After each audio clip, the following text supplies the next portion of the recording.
हम लोग जो है सर्किल के बारे में स्टडी कर रहे थे। सर्किल का कुछ बेसिक इक्वेशन हम लोग देखे थे। आज उससे आगे हम लोग जो है स्टडी करते हैं।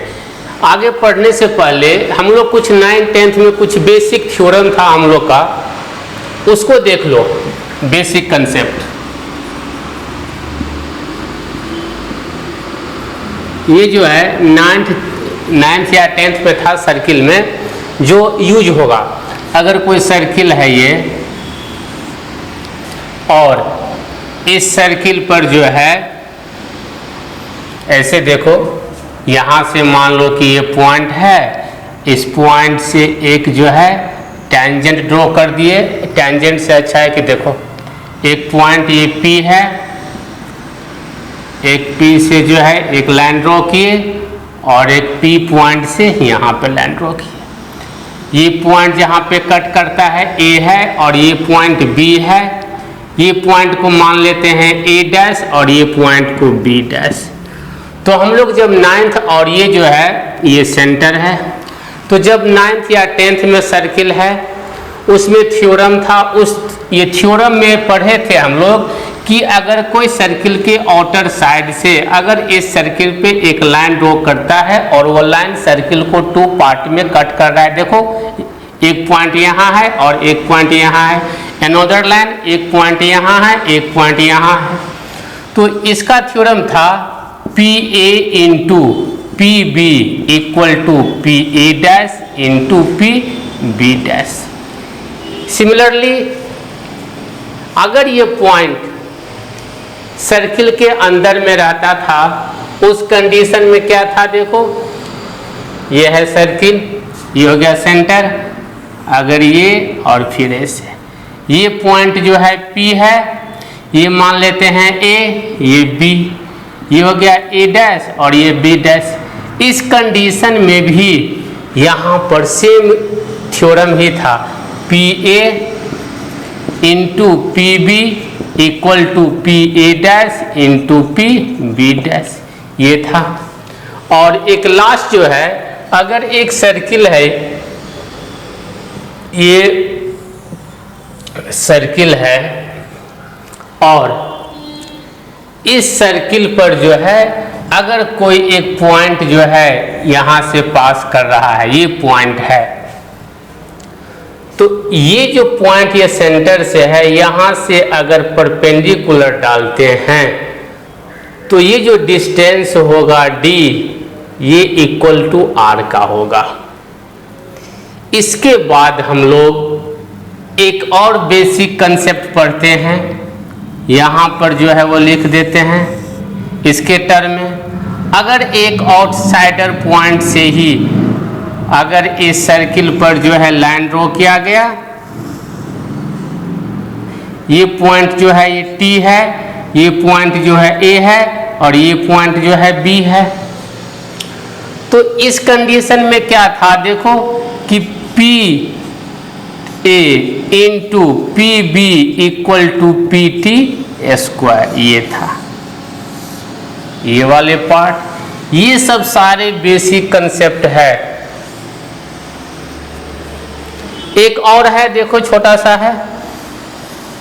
अगर ये सर्किल है, अगर यहाँ से कोई कॉर्ड जो है पास कर रहा है A से B, तो यहाँ पे अगर कोई लाइन को यहाँ से परपेंडिकुलर कोई लाइन ड्रॉ करते हैं सेंटर से इस कॉर्ड पे, तो इस AB लाइन को इक्वली पार्ट में डिवाइड करेगा। मीन्स ये जितना अगर ये हाफ पार्ट होगा तो ये भी हाफ पार्ट होगा। ये सब यूज होगा। इसीलिए इस चीज़ को, बेसिक कंसेप्ट को आज हम लोग जितना भी स्टडी करेंगे सर्किल का, वो सारा एप्लीकेशन बेस होगा जिस पे क्वेश्चन आता है। ये सब जस्ट वो बेसिक का 8, 9 का 10th का जो है ये कंसेप्ट है। मेनली ये 9th में है, ये सर्किल में जिसका यूज होगा मेनली इसमें होगा यूज। अब हम लोग आते हैं, इससे पहले हम लोग सर्किल का इक्वेशन स्टडी कर चुके थे। डिफरेंट फॉर्म का जो है वो भी सर्किल में जो है स्टडी कर लिए थे, जब x एक्सिस को टच कर रहा था, y एक्सिस को टच कर रहा था। अब हम लोग आते हैं इसमें इंटरसेप्टेड फॉर्म। अगर कोई सर्किल है, अगर वो एक्स एक्सिस को कट करके निकलता है, वाई एक्सिस को कट करके निकलता है, तो कितना इंटरसेप्ट करेगा, मीन्स एक्स एक्सिस का जो है ये डिस्टेंस कितना होगा। लिखते हैं इंटरसेप्ट्स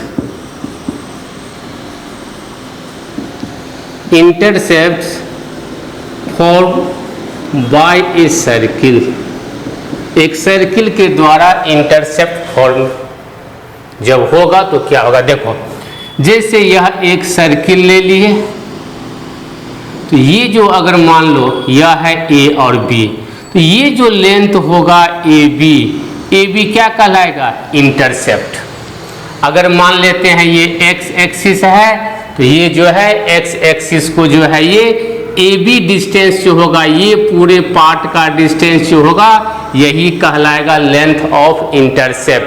अगर ये वाई एक्सिस के अलोंग है सर्किल, देखो ये सेंटर है, ये हो गया वाई एक्सिस मान लेते हैं, तो ये जो डिस्टेंस होगा ये वाले पार्ट जो होगा मीन्स ये जो ए बी होगा ये वाई एक्सिस को कट करके निकल रहा है। देखो अगर मान लेते हैं ये एक्स एक्सिस है, अगर मान लेते हैं ये वाई एक्सिस है, तो देखो यहीं पे हम लोग को निकालना है लेंथ ऑफ इंटरसेप्ट। अगर कोई सर्किल अगर एक्स एक्सिस को देखो 2 पॉइंट पे कट कर रहा है, तो इंटरसेप्ट कितना होता है कि कोई भी ग्राफ अगर एक्स एक्सिस को जितना ओरिजिन से जितना डिस्टेंस पे कट कर रहा है वही क्या होगा, लेंथ ऑफ इंटरसेप्ट। तो इसमें हम लोग लिखते हैं first length of intercept of a circle, और ये सर्किल का स्टैंडर्ड इक्वेशन ले लेते हैं x square plus y square plus 2g x plus 2fy plus c equal to 0 standard. तो यह length of intercept form by a लिख दो, intercept form by a circle x square plus y square plus 2g x plus 2fy plus c equal to 0 on the x axis is. अगर x axis में यह A B distance कितना होगा, अगर ये निकालना हो तो लिखेंगे ए बी। अब ये लेंथ तो हमेशा पॉजिटिव होगा, हम मैग्नीट्यूड में लिख देते हैं, ये हो गया रूट अंडर जी स्क्वायर माइनस सी। हम लोग जी तो निकाल लेंगे, कंपेयर करके बताए हुए हैं कैसे निकालना है। तो इसका जो वैल्यू होगा पॉजिटिव में, क्योंकि रूट से हमेशा 2 वैल्यू आएगा, एक पॉजिटिव एक नेगेटिव, तो जो पॉजिटिव वैल्यू होगा इसीलिए मॉड जो है लगा दिए हैं।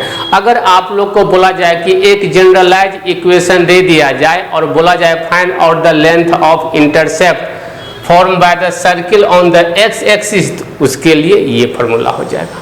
अगर वाई एक्सिस के अलोंग निकालना है तो length of intercept form by a circle x square plus y square plus 2g x plus 2fy plus c equal to 0 on the y axis is, यहाँ भी ए बी लिए हैं तो mod of A B equal to क्या हो गया, root under F square minus C. Just F का value निकाल लेंगे और फिर माइनस सी कर देंगे। जैसे इस पर एक एग्जाम्पल जो है वो देखते हैं। तो ये जस्ट फार्मूला है। अगर एग्जाम्पल हम लोग को देखना रहे, अगर मान लो कि एक सर्किल का इक्वेशन दिया हुआ है कि x square plus y square plus 4x plus 6y minus 2 equal to 0। तो अगर length of intercept form by the x axis ये निकालना हो, तो अगर फर्स्ट कंडीशन में length of intercept on the x axis, ये कितना हो गया, डायरेक्ट वो निकालते हैं root g square minus c. तो g का वैल्यू क्या हो जाएगा, इस स्टैंडर्ड इक्वेशन से जो है कंपेयर करो। तो क्या हो गया देखो, 2gx equal to 4x, x से x कैंसिल, तो g इक्वल टू 4/2 मीन्स 2। तो ये हो गया 2 का स्क्वायर माइनस और -2 इक्वल टू ये हो गया 4 + 2 इक्वल टू √6। तो √6 का जो वैल्यू होगा 2 पॉइंट समथिंग, वही जो है यहाँ पर इतना डिस्टेंस को जो है ये कट करेगा। उसी तरह अगर y डिस्टेंस को निकालना हो तो y के साथ जो है वो कंपेयर कर दो। इस कंडीशन में f का वैल्यू 3 हो गया, तो 3 का स्क्वायर और -c, तो माइनस माइनस प्लस, तो 9 और 2 11, तो √11 3 पॉइंट समथिंग हो जाएगा। तो इस तरह से कंपेयर करके जो है हम लोग जो है निकालते हैं। पहले जितना एप्लीकेशन बेस्ड थ्योरी और कंसेप्ट है उसको समझ जाते हैं, उसके बाद सर्किल का जितना क्वेश्चन है सेल्फ टेस्ट में हो चाहे लेवल 1-2 में हो, उसको क्वेश्चन को जो है सोल्व करेंगे। अब इसमें हम लोग आते हैं पैरामेट्रिक फॉर्म में। पैरामेट्रिक फॉर्म का ये सिंपल मतलब है कि जब एंगल जब थीटा में दिया हुआ रहे, पॉइंट जो x1 y1 है उस टर्म में अगर नहीं दिया हुआ रहे, तो सर्किल का इक्वेशन क्या होता है, इस चीज को जो है हम लोग समझते हैं। नेक्स्ट है equation of circle in parametric form. Parametric form में मान लेते हैं कि यह एक सर्किल है, ये जो है x एक्सिस है, ये y एक्सिस है। सेंटर इस कंडीशन में 0 0 मीन्स ये सेंटर जो है ओरिजिन है। यहाँ पर जो है ये रेडियस होगा, ये एंगल थीटा। तो ये जो पॉइंट होगा P, ये थीटा के टर्म में, तो ये पॉइंट को क्या लिख सकते हैं, P, ये r cos theta, r sin theta. Means यहाँ से जो ये वैल्यू होगा ये कितना हो गया r cos थीटा, और ये कितना हो जाएगा, इसका प्रोजेक्शन ये हो गया r sin थीटा। और देखो तो जब सेंटर जब 0 0 रहता है तो इक्वेशन क्या होता है, x² + y² equal to r²। और x का वैल्यू क्या हो जाएगा यहाँ पे r cos थीटा, और y का वैल्यू ये हो गया r sin थीटा। ये सब बहुत कम यूज होता है। तो जब भी पैरामेट्रिक फॉर्म में बोला जाए तो हम लोग इस तरह से जो है लिखते हैं कि x क्या होगा और y क्या होगा। अगर मान लेते हैं कि सेंटर जो है, अगर सेंटर x1 y1 हो, अगर ये सेंटर ओरिजिन नहीं हो तब ये क्या होगा, अगर ये सेंटर मान लेते हैं ये x1 y1 रहता है और तब ये r है, ये जो है ये थीटा है, ये p थीटा हो जाएगा। तो यहाँ से तो ये डिस्टेंस है ना x1, ये डिस्टेंस है, ये डिस्टेंस है y1। तो x के ये तो हमेशा r cos theta into r sin theta हो जाएगा, ये तो हमेशा r cos थीटा और ये हो जाएगा r sin थीटा। तो जब भी अगर सेंटर x1 y1 रहता है तो सर्किल का इक्वेशन क्या होता है, x - x1² + y - y1² equal to r²। लेकिन यहाँ पे x क्या हो जाएगा, तो ये पॉइंट ये ऐड होगा x1 + r cos थीटा, और y का वैल्यू क्या हो जाएगा y1 + r sin थीटा। तो जब भी आपसे पूछा जाए कि पैरामेट्रिक फॉर्म में जब सेंटर जब 0 0 हो तो ये हो जाएगा इक्वेशन, जब सेंटर जब x1 y1 मीन्स कोई पॉइंट दिया हो उस कंडीशन में ये हो जाएगा इक्वेशन। अब हम लोग आते हैं कि इसका स्टैंडर्ड नोटेशन क्या होता है। नोटेशन बहुत मायने रखता है। स्टैंडर्ड नोटेशन ऑफ सर्किल, इसमें बहुत सारे पॉइंट जो है ये हम लोग को आज एप्लीकेशन बेस में जो है ये सीखना है, और इसी एप्लीकेशन बेस से सर्किल का क्वेश्चन दिया जाता है। स्टैंडर्ड नोटेशन,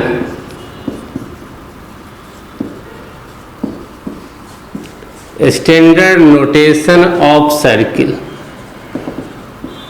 देखो सर्किल को हम लोग ये फर्स्ट में यह जो इक्वेशन लिखते हैं हम लोग कि x square plus y square plus 2gx plus 2fy plus C, इसको हम लोग जो है एस से डिनोट करते हैं। यह स्टैंडर्ड नोटेशन है, ये हमेशा आगे काम आएगा। हमेशा इतना लेंदी इक्वेशन को नहीं लिखेंगे। जब भी लिखना रहे तो हम लोग जो है जहाँ पे लिखा रहे एस, एस का सिंपल मतलब कि ये इक्वेशन के बारे में लिखा जा रहा है। अब अगर मान लो कि इसका वैल्यू अगर किसी पॉइंट पर निकालना हो, circle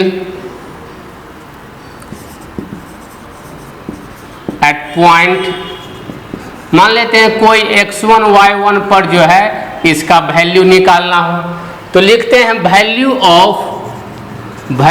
of circle S at the point x1 y1। तो जब कोई भी पॉइंट पे अगर सर्किल का वैल्यू निकालना हो, उसका नोटेशन क्या हो जाएगा। अब देखो 1 लिया था, S1 इक्वल टू, इसमें जहां पर x है x1 पुट कर दो, जहां पर y है y1 पुट कर दो, ये 2fy1 प्लस सी ये हो जाएगा। तो जहां पर S1 लिखा रहे समझ जाना कि एक पॉइंट है, उस पॉइंट का वैल्यू। तो ये तो 2 3 अगर मान लो दिया हुआ है तो x1 का मीन्स 2 का स्क्वायर, ये 3 का स्क्वायर, हर एक का वैल्यू, इसका एक वैल्यू आएगा। वो जो वैल्यू हो जाएगा वही इस सर्किल का value at the point x1 y1 पे होगा। अब देखो इसी चीज को कैसे हम लोग जो है चेंज करते हैं।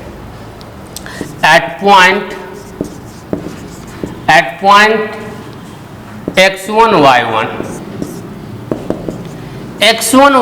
पॉइंट पे इस सर्किल को कैसे हम लोग एक्स स्क्वायर के बदले में लिखते हैं x(x1), समझ गए। जब भी कोई पॉइंट पे अगर सर्किल को एक लाइन में रिप्रेजेंट करना का अगर मन करे तो कैसे करेंगे। देखो x square equal to x into x1, y square equal to y into y1, उसके बाद एक्स वाई इक्वल टू लिखते हैं जो स्टैंडर्ड फॉर्मेट है x y1 plus y x1 by 2।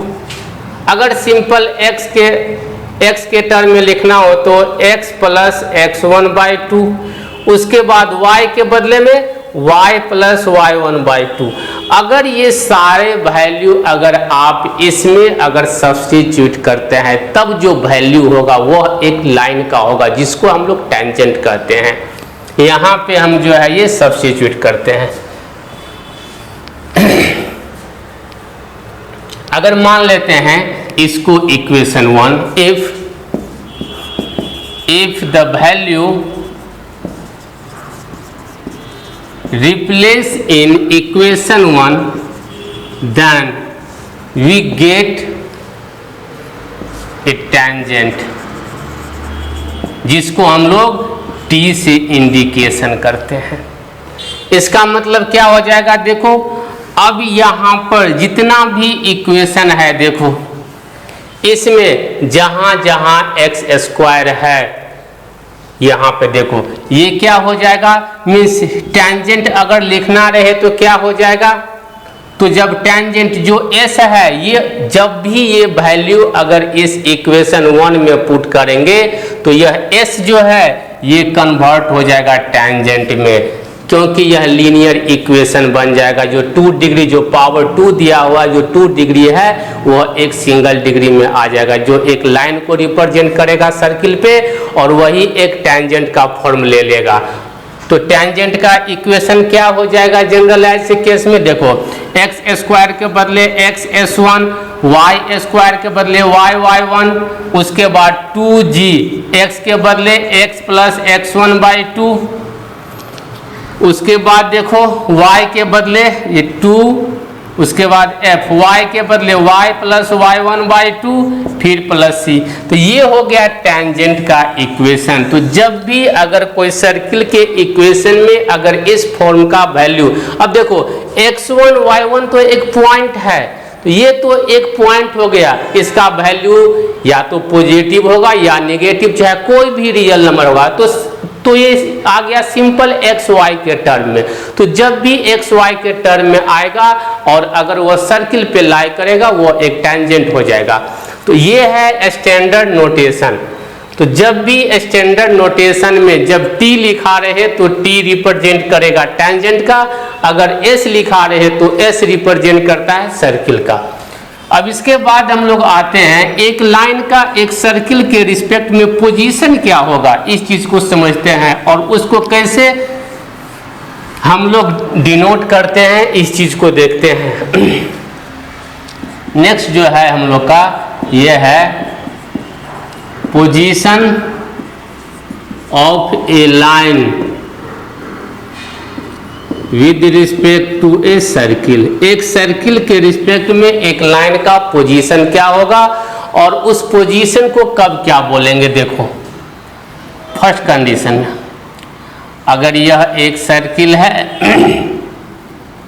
और ये लाइन है L = 0, अगर इस सर्किल से यहाँ का डिस्टेंस हम मान लेते हैं d है और सर्किल का रेडियस क्या होगा, देखो तो यहाँ से रेडियस तो ये हो जाएगा ना r, तो यहाँ पर r क्या हो जाएगा, d से तो हमेशा बड़ा होगा। तो इस केस में r हमेशा r is always greater than d। तो जब भी अगर कोई लाइन अगर सर्किल को कट करते हुए निकलती है और सेंटर से उस लाइन के बीच का डिस्टेंस अगर d है और अगर d जो है रेडियस से छोटा है, उस कंडीशन में अगर मान लो कि ये डायग्राम तुम नहीं ड्रॉ कर पाते हो लेकिन रेडियस और सेंटर से उस लाइन के बीच का डिस्टेंस तुमको मालूम है, तो हम इस वैल्यू से ये जज कर सकते हैं कि ये लाइन जो होगा ये सर्किल को कट करेगा। That is line cuts the circle. इसका मतलब है कि जब भी रेडियस का वैल्यू इस d से बड़ा हो जाएगा तो लाइन जो है ये सर्किल को कट करेगा। सेकेंड, मान लेते हैं कि ये सर्किल है, यहाँ पे एक कोई जो है ये लाइन जो है L = 0, यहाँ पर क्या हो गया ये d और ये = r, मीन्स ये जितना d है ये सेंटर से बीच का डिस्टेंस ये है सेंटर, उतना ही ये जो है रेडियस है, यानी यहाँ पे d = r है। तो जब सेंटर से जब इस लाइन पर अगर कोई डिस्टेंस जो d है अगर = r हो जाएगा तब जो ये लाइन होगा ये लाइन क्या कहलाएगा, टेंजेंट। तो जब भी सेंटर से अगर सर्किल के कोई भी पोर्शन में, मान लो कि ये पोर्शन है, यहाँ से बीच का डिस्टेंस अगर d है ये तो r के इक्वल होगा, अगर ये दोनों इक्वल हो जाए मीन्स वो लाइन क्या है, सर्किल के ऊपर टेंजेंट है। ये सब बेसिक कंसेप्ट है। दैट इज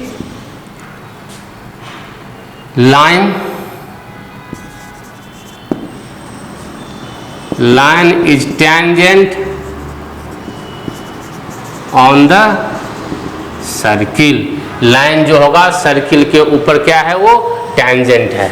अब थर्ड कंडीशन में क्या है, अब देखो यहाँ पर जो है d छोटा था इक्वल है, अब ऐसा हो जाएगा कि ये लाइन जो है इस पॉइंट पे है, ये हो गया L = 0। तो देखो तो यहाँ से ये डिस्टेंस जो है ये तो d है और यहाँ से ये डिस्टेंस तो r है। तो इस कंडीशन में क्या, ये जो है d हम इस पॉइंट पे लेते हैं, यहाँ पे d > r।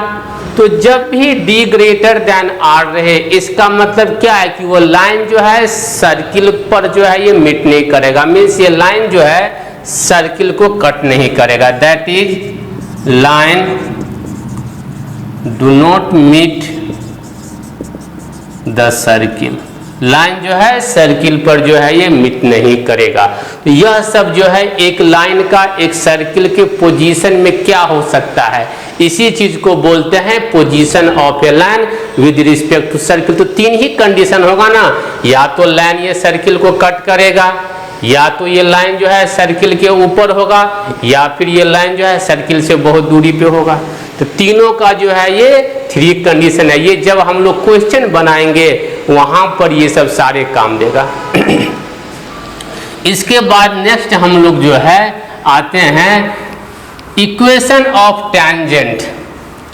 टेंजेंट का इक्वेशन जो है वेरियस फॉर्म में क्या क्या होता है, डिफरेंट फॉर्म में।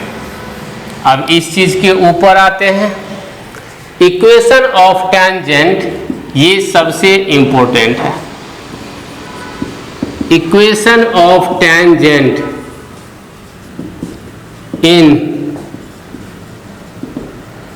Various form. एक टेंजेंट का इक्वेशन जो है डिफरेंट फॉर्म में क्या क्या होगा। फर्स्ट में हम लोग को जो है ये स्लोप फॉर्म में निकालते हैं। स्लोप फॉर्म में हम मीन्स देखो, अगर ये सर्किल है और इसको टच करते हुए एक लाइन जा रहा है, तो इसका ये तो टेंजेंट कहलाएगा ना। तो इस टेंजेंट का इक्वेशन क्या हो जाएगा, तो यहां पर जो है इसका तो एक लाइन हो गया, इसका स्लोप मान लेते हैं m है। बोलेगा कि यह जो है एक लाइन जिसका स्लोप m है और यह लाइन जो है इस सर्किल को टच करते हुए निकल रहा है, तो इस लाइन का स्लोप क्या होगा। चाहे स्लोप अगर नहीं भी गिवन रह सकता है, तो जब स्लोप नहीं गिवन रहेगा तो क्या होगा, यहां से एक परपेंडिकुलर लाइन डालेंगे, ऐसा कंडीशन दिया रहेगा जिससे इसका स्लोप निकल जाएगा। तो जब हम लोग ये जो है C है, तो जब इस लाइन का स्लोप के टर्म में हम लोग जो है ये टेंजेंट का इक्वेशन निकालेंगे, उस कंडीशन में या हो सकता है कि एंगल के टर्म में दिया हुआ रहे, ऐसा वैल्यू दिया रहेगा जिससे हम लोग स्लोप जो है निकाल सकते हैं। Equation of tangent is y equal to, जब यह तो एक लाइन ही है ना, तो स्लोप के टर्म में क्या होता है, y equal to m x plus c. चाहे y equal to m x कब होगा, जब ओरिजिन के थ्रू पास करेगा, तो y इक्वल टू ये होगा m x plus minus lambda root under 1 plus m square. जब इस लाइन का स्लोप गिवन हो और लेमडा का वैल्यू निकालने के लिए कंडीशन आपको हमेशा गिवन रहेगा, चाहे ऐसा वैल्यू दिया रहेगा जिससे लेमडा निकल जाए, या फिर लेमडा के बदले आप के ले सकते हो, म्यू ले सकते हो, डेल्टा ले सकते हो, कोई भी एक जो है कांस्टेंट वैल्यू। और ये एक नहीं पॉजिटिव साइन के, क्योंकि यह तो एक कांस्टेंट हो गया, कांस्टेंट पॉजिटिव भी हो सकता है नेगेटिव भी, इसलिए दोनों साइन का यूज करके लिया गया। ये कब होगा, ये तभी संभव है, ये मान लेते हैं यह जो है एक्स एक्सिस, ये जो है वाई एक्सिस और सेंटर 0 0 है। यह तभी टेंजेंट का इक्वेशन होगा जब सर्किल का इक्वेशन ओरिजिन के थ्रू पास करे सेंटर, मीन्स सर्किल जो होगा x square plus y square equal to r square. अगर आपसे पूछा जाए find the equation of the tangent when center passing through the origin, जब सेंटर ओरिजिन के थ्रू पास करेगा तो ये होगा, और इसके रिस्पेक्ट में जो टेंजेंट होगा उस टेंजेंट का इक्वेशन यही होगा। हमेशा माइंड में रखो।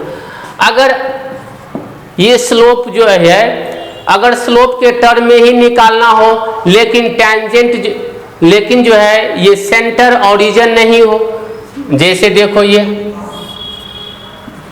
हो गया y, ये हो गया x। अगर ये जो है कोई ये सर्किल है, यहां से इस लाइन पर ये टेंजेंट है,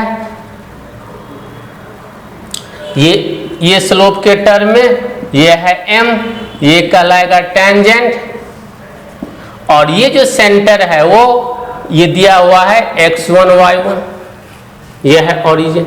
मीन्स यहाँ से ये डिस्टेंस जो है ये x है और ये डिस्टेंस जो है ये y1 है, ये x1 है। उस कंडीशन में जब सेंटर रहता है x1 y1, radius equal to ये मान लेते हैं r। देखो इस कंडीशन में जब रेडियस r हो जाए तो ये सर्किल का इक्वेशन जब सेंटर x1 y1 हो और रेडियस r हो तो क्या होता है, x माइनस x1 का square plus y minus y1 square equal to r square. तो जब सर्किल का इक्वेशन इस फॉर्म में दिया हुआ रहे, मीन्स सेंटर ओरिजिन नहीं होगा, इस कंडीशन में equation of tangent, equation of tangent is ये हो जाएगा y equal y minus y1, y minus y1 equal to slope m x minus x1 plus minus lambda constant root under 1 plus m square. हमेशा ये mind में रखो, दोनों में अंतर है। जब सर्किल का इक्वेशन जो है जब सेंटर 0 0 हो तो टेंजेंट का इक्वेशन ये होगा, जब सर्किल का इक्वेशन मीन्स जब सेंटर जब ओरिजिन नहीं हो, जब x1 y1 हो, उस कंडीशन में टेंजेंट का इक्वेशन ये होता है। अब थर्ड आते हैं। अब थर्ड कंडीशन में क्या है, देखो अगर मान लो कि टेंजेंट कोई पॉइंट के थ्रू पास कर रहा है, ये थर्ड कंडीशन, ये जो है ये सर्किल है, ये सेंटर है, ये कोई पॉइंट के थ्रू पास कर रहा है, ये पॉइंट P दिया हुआ है x1 और y1, और ये क्या हो जाएगा टेंजेंट। बोलेगा आपसे find the equation of A tangent which passing through the point P x1 y1 on the circle, means उस सर्किल पर एक पॉइंट P है उसके थ्रू पास कर रहा है, तो उसका इक्वेशन क्या हो गया, अब तो ये पॉइंट के टर्म में हो गया। तो जब भी पॉइंट के टर्म में रहे तो इक्वेशन ऑफ टेंजेंट इज, जो हम लोग स्टडी किए हैं, t इक्वल टू 0 हो जाएगा।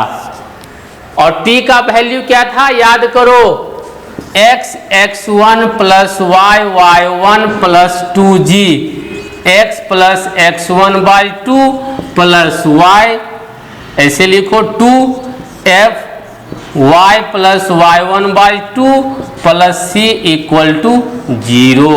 ये हो गया टेंजेंट का इक्वेशन। हमेशा जब सर्किल पे कोई पॉइंट हो, अगर उस पॉइंट के थ्रू कहीं भी मान लो कि इस पॉइंट पे कोई पॉइंट दिया हो, ये पॉइंट अगर ये Q मान लो x2 y2 रहे तो जस्ट x1 के जगह पर x2 y2 हो जाएगा, तब इस टेंजेंट का इक्वेशन हो जाएगा। ऐसा बहुत सारा, तो यह एक जनरलाइज कंडीशन हो गया। तो जब भी अगर पॉइंट के टर्म में दिया हुआ रहे तो हम लोग का जो टेंजेंट का जो फॉर्म बताए थे स्टैंडर्ड नोटेशन में, वही है ये t इक्वल टू 0 हो जाएगा। तो अब इक्वेशन क्या हो जाएगा टेंजेंट का, x x1 plus y y1 plus 2g x plus x1 by 2 plus 2 f y plus y1 by 2 plus c equal to 0। अब नेक्स्ट है हम लोग का equation of tangent in the parametric form, means angle के form में। अगर angle के term में दिया हुआ है तो वैल्यू, फोर्थ है पैरामेट्रिक फॉर्म। मान लो कि ये सर्किल है, ये जो है सेंटर है, अगर यह एक पॉइंट के थ्रू पास कर रहा है, ये जो है पॉइंट, और ये पॉइंट P जो है ये थीटा के टर्म में दिया हुआ है, मीन्स इसका वैल्यू cos थीटा और जो है ये sin थीटा के टर्म में रहेगा। तो इसका जो इक्वेशन होता है ये हो जाता है x cos थीटा, ये तो x1 y1 के जगह ये जो है क्या कहलाएगा टेंजेंट। तो इक्वेशन ऑफ टेंजेंट जब एंगल के टर्म में हो तो ये हो जाएगा x1 के बदले cos थीटा, y1 के बदले sin theta equal to r। ये जो है रेडियस r रहेगा, ये हो जाएगा। ये हो गया पैरामेट्रिक फॉर्म। यही टेंजेंट का इक्वेशन का फॉर्मेट है, इससे ज़्यादा नहीं है। तो ये था टेंजेंट का जो है इक्वेशन। अब एक इसके बाद आता है जो सबसे स्पेशल केस है, वो है कॉमन टेंजेंट। अगर 2 और मोर देन 2 सर्किल रहे तो कितना कॉमन टेंजेंट होगा। कॉमन टेंजेंट के लिए 2 ही सर्किल का यूज किया जाता है, 3 पे। तो जो 2 पे होगा वही 3 का कंडीशन भी होगा। हम लोग 2 को लेकर के चलते हैं। तो लिखते हैं कॉमन टेंजेंट। ये सब कंडीशन है, ये सब एप्लीकेशन बेस्ड थ्योरी और कंसेप्ट है जो आपको क्वेश्चन बनाने में number of common tangent, number of common tangent means कितना कॉमन टेंजेंट होगा, ये हम लोग को जो है स्टडी करना है। कि जैसे देखो फर्स्ट में ये 2 सर्किल है, एक ये है, एक ये है। अब देखो कॉमन टेंजेंट एक ऐसे लिखो, ये थोड़ा सा कट गया है, एक ये होगा, एक ये होगा, इसको टच कराना, एक ये होगा। अब देखो कॉमन टेंजेंट में एक ऐसे होगा और एक ऐसे, ये जो है इसका ये वाले पार्ट होगा। ये हम लोग ले लेते हैं C1 है, ये जो है C2 है, ये जो है R1 है और ये जो है R2 है। तो ये तो रह गया डायग्राम ना। देखो 1 टेंजेंट, अब देखो ये हो गया T1, ये हो गया T2, ये हो गया T3, ये हो गया T4। तो टोटल कितना हो गया 4 कॉमन टेंजेंट। तो हमेशा डायग्राम नहीं दिया रहेगा, अगर ऑप्शन रहे तो उस कंडीशन में बोलेगा कि total number of 4 common tangent है। तो उसके लिए कंडीशन क्या होना चाहिए। तो अब देखो यहाँ से यहाँ के बीच का जो सेंटर है, ये दोनों सेंटर के बीच का जो डिस्टेंस होगा और R1 R2 को अगर तुम ऐड करोगे तो हमेशा देखो सेंटर 1 और सेंटर 2 के जो बीच का डिस्टेंस होगा is always greater than R1 plus R2 का डिस्टेंस। मॉड इसीलिए लिए है क्योंकि डिस्टेंस हमेशा पॉजिटिव में लिया जाता है। तो जब भी इस कंडीशन को कोई भी 2 सर्किल सेटिस्फाई करे, इसका मतलब उस दोनों सर्किल में 4 कॉमन टेंजेंट होगा। ये हमेशा माइंड में रखो। सेकंड, मान लो कि डायग्राम इस टाइप से रहे, दोनों सर्किल जो है ये टच कर रहा हो, दोनों सर्किल जो है टच कर रहा हो। ये हो गया सेंटर, ये है C1, ये है C2, ये हो गया R1 और ये हो गया R2, यहाँ से यहाँ, यहाँ से। अब देखो एक तो कॉमन टेंजेंट ये होगा, एक कॉमन टेंजेंट ये होगा। देखो एक कॉमन टेंजेंट बीच से निकलेगा तो ये है T1, ये है T2 और ये हो गया T3। तो टोटल कॉमन टेंजेंट कितना हो गया 3 कॉमन टेंजेंट। तो जब 3 कॉमन टेंजेंट होगा, देखो C1 से C2 के जो बीच का डिस्टेंस होगा, ये तो पॉइंट तो मालूम रहेगा, डिस्टेंस को निकाल लेंगे, ये इक्वल टू होगा। देखो यहाँ से बीच का डिस्टेंस और R1 और R2 के बीच का डिस्टेंस को ऐड कर दो, ये equal to R1 plus R2। तो जब भी R1 और R2 के बीच का डिस्टेंस का समेशन इक्वल टू दोनों सेंटर के बीच के डिस्टेंस का अगर इक्वल हो जाए, इसका मतलब 3 कॉमन टेंजेंट होगा। नेक्स्ट देखो, अगर सर्किल इस टाइप से दिया हुआ रहे, एक सर्किल यहाँ है और एक सर्किल जो है ऐसे दिया हुआ हो, थोड़ा सा अंदर ले लो, इस टाइप से दिया हो, ये हो सेंटर C2 और ये लेते हैं सेंटर C1। इस कंडीशन में देखो अब यहाँ पे स्पेस कम पड़ जाएगा, इसको रिमूव कर देते हैं। ये दो कंडीशन है, इसके बाद फिर ये थर्ड कंडीशन जो है आगे बताते हैं। यहाँ पे देखो नेक्स्ट 3, एक जो है यहाँ पे सर्किल है और ये सेंटर है, एक यहाँ पे सर्किल है और ये सेंटर है। ये हो गया R1 C1 और ये हो गया R2 C2 और C1 C2 के बीच का डिस्टेंस जो है ये है। अब देखो यहाँ पे कॉमन टेंजेंट कितना होगा, सिर्फ एक ये वाले पार्ट हो गया और एक ये वाले पार्ट हो गया। यहाँ पर जो है वो सही से रखो, एक ये वाले पार्ट हो गया, दो टेंजेंट होगा, इसमें हो गया 2 कॉमन टेंजेंट।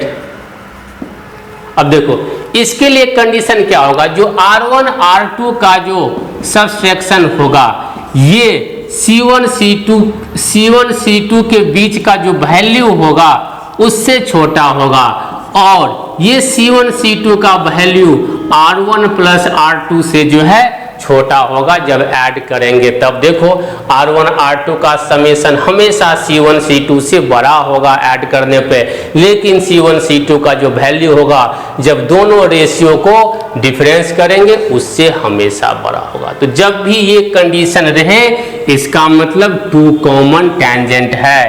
नेक्स्ट, अब ऐसा हो जाए कि ये सर्किल जो है इस टाइप से हो जाए, एक यहाँ और एक जो है यहाँ हो जाए, तब तो सिर्फ एक ही टेंजेंट होगा ना, ये था T1 ये है T2।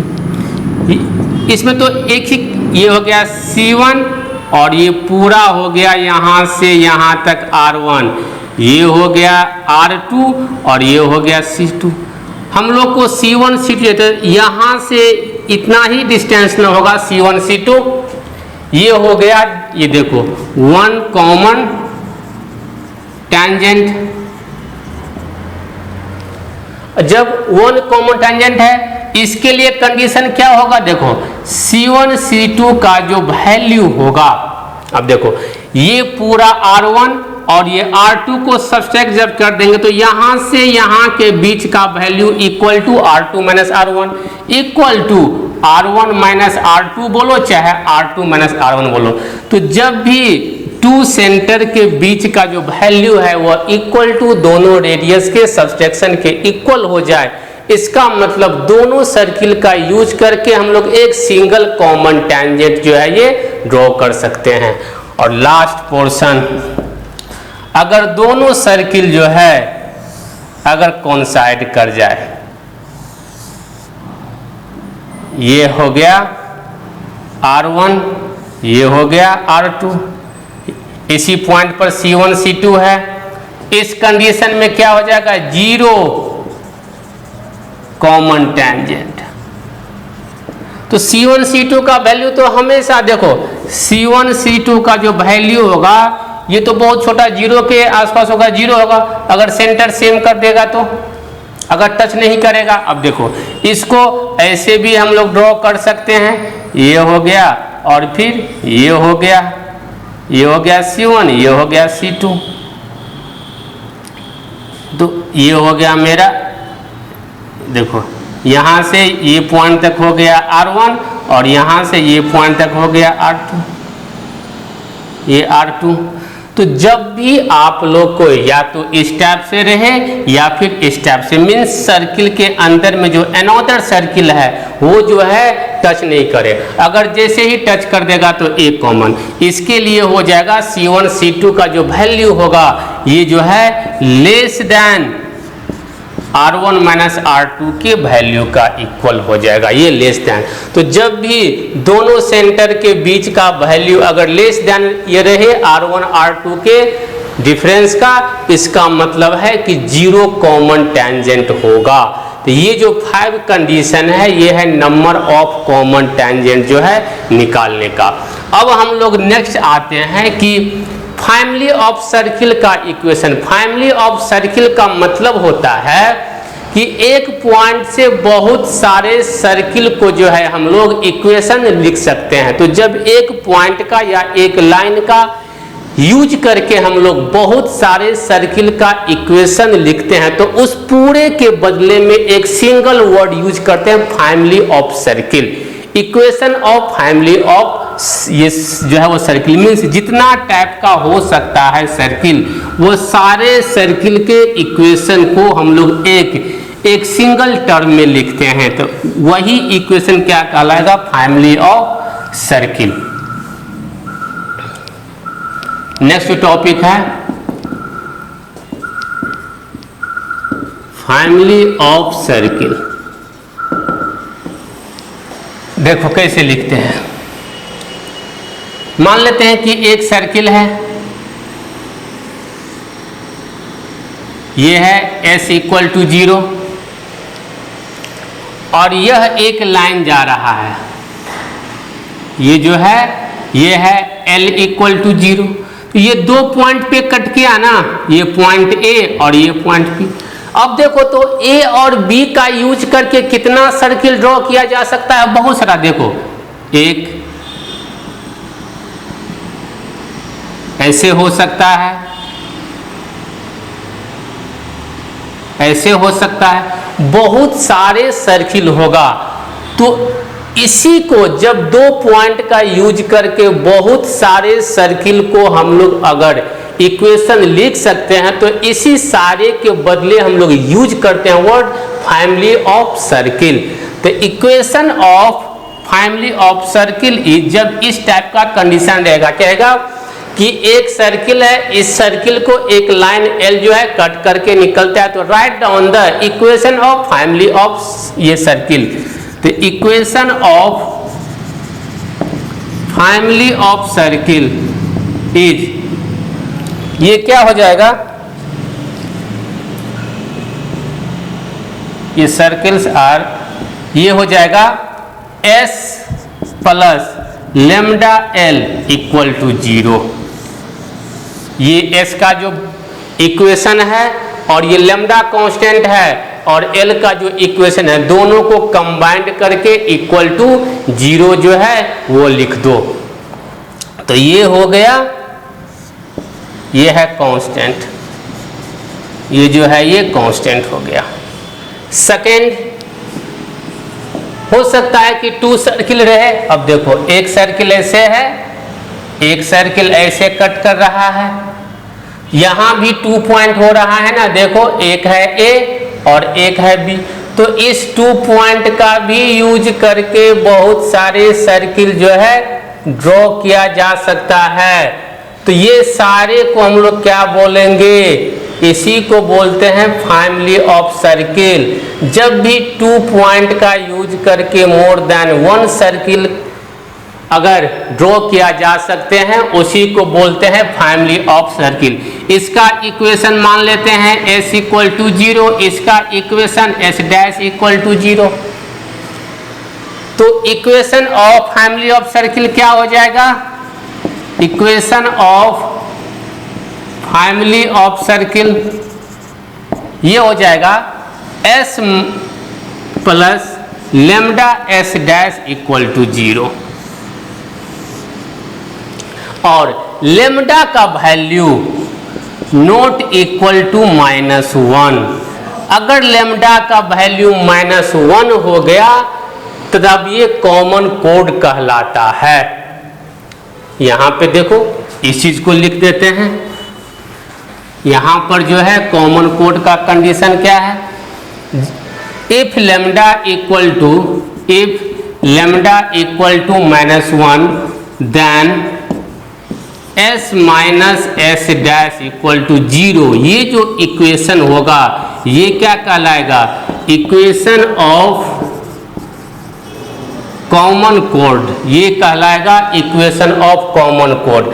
और इसका क्या हो जाएगा डायग्राम, ये जो है डायग्राम इस टाइप से हो जाएगा। देखो ये जो हो गया, अब देखो ये कहलाएगा कॉमन कोड।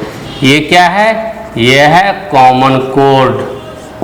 अब देखो इस सर्किल के लिए भी ये है, ए पॉइंट बी है, इस सर्किल के लिए भी ये कोड है, इस सर्किल के लिए भी। तो अगर ये s इक्वल टू 0 है, ये s डैश इक्वल टू 0 है, तो अगर इसमें बोला जाए इक्वेशन ऑफ कोड, कोड से अच्छा है कॉमन कोड, क्योंकि दोनों के लिए सेम है, ये हो जाएगा s minus S dash equal to 0। तो जब भी कॉमन कोड का वैल्यू आपसे कहा जाए तो ये हो जाएगा s minus S dash equal to 0। इसलिए लैम्डा का वैल्यू -1 जो है कहता है नहीं लेने के लिए। लैम्डा क्या है, एनी कांस्टेंट। थर्ड कंडीशन क्या हो जाएगा, equation of family of circle on the line. Third condition, अब देखो एक कोई लाइन जा रहा है L इक्वल टू 0, और अगर कोई ये पॉइंट है P x1 y1, तो कहता है पॉइंट P के थ्रू जितना सर्किल पास करेगा उस सर्किल का इक्वेशन, तो एक पॉइंट के थ्रू तो एक सर्किल तो पास नहीं करेगा, बहुत सारे पास करेगा। जैसे देखो एक इक्वेशन ये हो गया, एक सर्किल ये हो गया, उसी तरह नीचा में हो सकता है, तो ये सब बहुत सारे सर्किल हो जाएगा। तो ऐसे सर्किल का इक्वेशन जो एक लाइन पर जो पॉइंट है P x1 y1 उसके थ्रू पास करेगा। देखो अब ये लाइन जितने भी सर्किल होगा ये सारे पर तो ये टेंजेंट का काम करेगा ना। इसको लिखते हैं equation of family of circle on the line L equal family of circle, tangent लिख दो, tangent on the line L equal to 0 and passing through point P x1 y1 is equation of family of ये circle tangent on the line. इस line पर क्या है, ये tangent है, और ये पॉइंट कौन सा पॉइंट के थ्रू पास कर रहा है, x1 y1। उस कंडीशन में इक्वेशन क्या हो गया, x minus x1 square plus y minus y1 square plus lambda l equal to 0। Lambda l क्या है, लेम्डा क्या है, यह तो हो गया लाइन का इक्वेशन, l के ये जो है l तो हो गया लाइन का इक्वेशन, लेम्डा क्या है कांस्टेंट, इसका कोई भी वैल्यू हो सकता है। तो ये था फैमिली ऑफ सर्किल का। अब नेक्स्ट में आते हैं कि कोड क्या होता है और कोड का इक्वेशन क्या होता है। इक्वेशन ऑफ कोड ये हम लोग का लास्ट पॉइंट होगा। आगे नेक्स्ट है इक्वेशन ऑफ कोड। कोड का इक्वेशन क्या होगा, देखो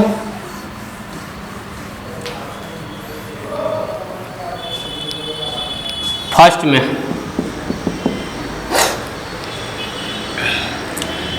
में है equation of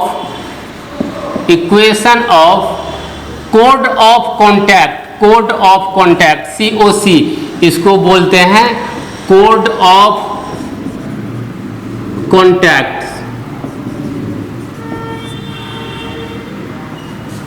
with respect to a point P x1 y1। Equation of कोड of contact with respect to a point P x1 y1।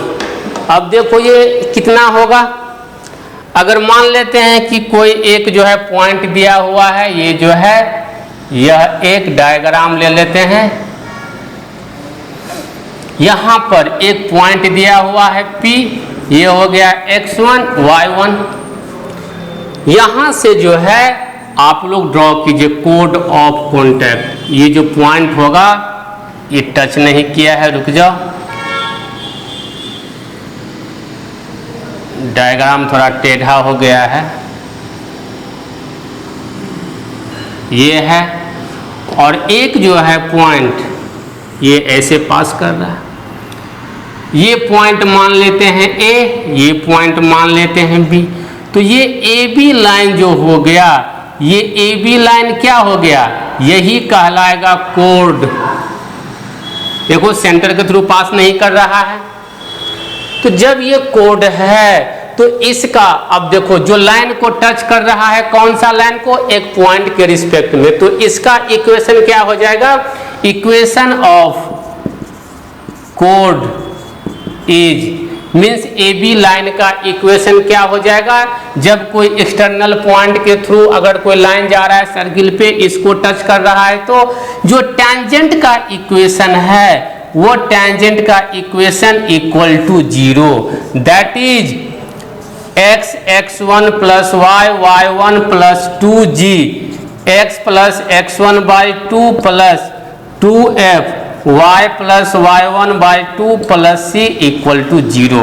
ये हो जाएगा इक्वेशन ऑफ कोड ऑफ कॉन्टैक्ट। सेकेंड में देखो तो, सेकेंड में हम लोग जो है इक्वेशन ऑफ कोड when the midpoint is given, equation of chord when midpoint is given means अगर कोई सर्किल है और ये सर्किल से ये जो है ये ए बी लाइन दिया हुआ है, यही ना कोड है, ये हो गया, ये जो ए बी जो हो गया ये क्या कहलाएगा, ये कोड कहलाएगा। तो जब ये कोड कहलाएगा तो यहाँ पर कोई एक पॉइंट दिया हुआ है P x1 y1, ये पॉइंट, और ये पॉइंट क्या है, मिड पॉइंट है, ये पॉइंट जो है मिड पॉइंट है, मीन्स ये जितना पार्ट में ये डिवाइड करेगा उतना ही पॉइंट ये है। बताए थे जब भी कोई लाइन अगर सर्किल को कट करके पास करे, सेंटर से एक परपेंडिकुलर लाइन ड्रॉ करो और ये लाइन इसको 2 इक्वली पार्ट में डिवाइड करेगा, तो इक्वेशन ऑफ कोड क्या हो जाएगा इस कंडीशन में, इक्वेशन ऑफ कोड इज, अब देखो ये तो लाइन का इक्वेशन ऑफ कोड क्या हो जाएगा, देखो ये हो गया सर्किल, और ये सर्किल का इस पॉइंट पे निकालना है तो ये हो जाएगा t equal to S1। t का वैल्यू क्या है, ये वाले वैल्यू, क्योंकि इस पॉइंट को यूज करना है। अब सर्किल का इस पॉइंट पे तो S1 का जो वैल्यू होगा वही वैल्यू, और S1 का वैल्यू कैसे निकाला जाता है बता दिए हैं, सर्किल का जो इक्वेशन है उसमें जहां जहां x और y है उस पॉइंट पर x1 y1 जो है ये पुट कर देंगे, तो इसका जो रिजल्टेंट आएगा वही क्या कहलाएगा, कोड का इक्वेशन कहलाएगा।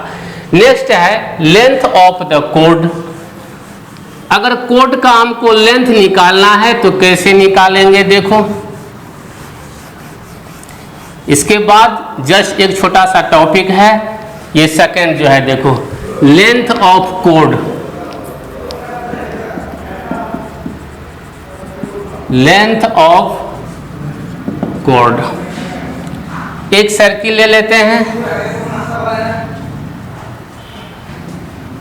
अब इस सर्किल को हम लोग को जो है एक P पॉइंट है ये x1 और y1, इस P पॉइंट के थ्रू जो है आप यहाँ से लाइन ड्रॉ कीजिए, ये लाइन टेढ़ा हो गया, रुक जाओ, ये जो है ये लाइन है, फिर ये लाइन है। अब देखो ये पॉइंट जो होगा ये है L, ये तो एक लाइन है, ये डिस्टेंस अगर ये पॉइंट अगर ये A है और ये B है, ये तो हो गया कोड ना, इसी का हम लोग को लेंथ चाहिए, मीन्स AB का लेंथ जो होगा ये कितना होगा, तो ये अगर ये पॉइंट है तो ये कोऑर्डिनेट तो मालूम रहेगा, चाहे फिर ये बोलो चाहे फिर ये बोलो, दोनों का लेंथ सेम रहेगा, तो हम लोग सिर्फ एक ही L लेते हैं। अब देखो यहाँ से ये डिस्टेंस तो R हो जाएगा ना, ये भी R हो जाएगा, तो length of the code, length of code, यानी ए भी जो हो जाएगा, ए बी मैग्नीट्यूड में ले लो, ये 2LR divided by root under L square plus R square, ये हो जाएगा लेंथ ऑफ द कोड। अब इसके बाद एक लास्ट जो पॉइंट है ये होता है टू सर्किल ऑर्थोगोनली कब होगा, मीन्स जब दोनों सर्किल जब परपेंडिकुलर कांटेक्ट करेगा या इंटरसेक्ट करेगा उसका कंडीशन क्या है। Condition for orthogonally simple condition कि टू सर्किल जब इंटरसेक्ट करेगा परपेंडिकुलरी, उसको हम लोग कैसे आइडेंटिफाई करेंगे। देखो यह एक सर्किल है, ये सेंटर है, यह एक सर्किल है, यह एक सेंटर है, ये हो गया C1, ये हो गया C2। तो जब अब देखो यहां से एक लाइन ड्रॉ करो और यहां से एक लाइन ड्रॉ करो जहां पर इंटरसेक्ट कर रहा है ये वाले पॉइंट, तो ये तो परपेंडिकुलर हो जाएगा ना 90 डिग्री, और ये दोनों क्या है, ये हो गया R1, ये हो गया R2, तो दोनों तो, और यहाँ से ये डिस्टेंस जो है मान लेते हैं ये D है।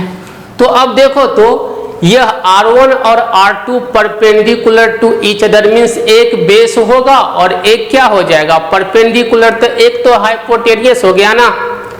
तो कंडीशन क्या हो गया, देखो कंडीशन क्या हो गया, फर्स्ट या तो R1 square plus R2 square equal to D square, ये हो जाना चाहिए। देखो ये दोनों R1 और R2 perpendicular to each other, इसका जो मतलब है कि एक परपेंडिकुलर और एक जो है बेस होगा। तो जब भी एक परपेंडिकुलर एक बेस हो गया तो ये हो गया D, ये हो गया R1, ये हो गया R2, देखो 90 डिग्री, तो ये कंडीशन हो जाएगा। और सेकेंड और करके इसी में लिख लो, या फिर 2G1 G2 to F1 F2 equal to C1 plus C2, या तो ये वैल्यू दिया रहेगा ये दोनों के बीच का डिस्टेंस का समेशन, या फिर 2G1 G2 का वैल्यू ये निकाल के 2 के साथ मल्टीप्लीकेशन, F1 F2 का वैल्यू और दोनों सेंटर का वैल्यू के डिस्टेंस का समेशन, दोनों जो है ये दिया रहेगा। तो जब भी ये सब कंडीशन है, ये सब क्वेश्चन को बनाने के लिए आप लोग का वैल्यू दिया रहेगा। तो ये है जस्ट ये कंडीशन फॉर द ऑर्थोगोनली। तो जब भी हम लोग का क्वेश्चन आएगा इस तरह से जो है वो बनाएंगे।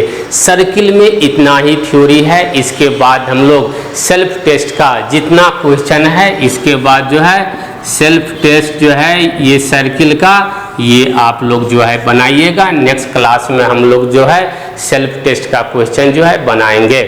Okay, thank you.